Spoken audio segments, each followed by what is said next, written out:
wannan tarko dai a kauye kaga abin da na gani uban la ilaha illallah masu ne suke da nama kuturin uban nan la ilaha illallah la ilaha illallah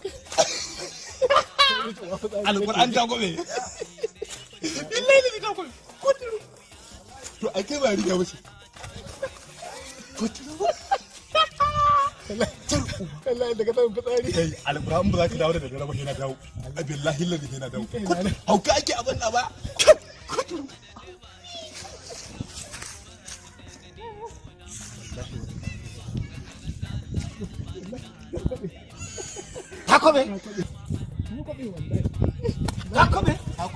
Takobe. Mata ta ji takobe? Ba wai takobe ba dan Allah dan ya rasu La hai illallah. dan Allah Ai ni takobe. Ni takobe. dan Allah wallahi takobe. Wallahi takobe. wallahi tallahi Takobe. ba takobe ba wallahi Takobe ba. ba abin da na gani Takobe. wallahi ba abin da na gani Takobe. ya Allah na Wallahi takobe. wallahi ba abin da na gani Takobe. wallahi ba abin da na gani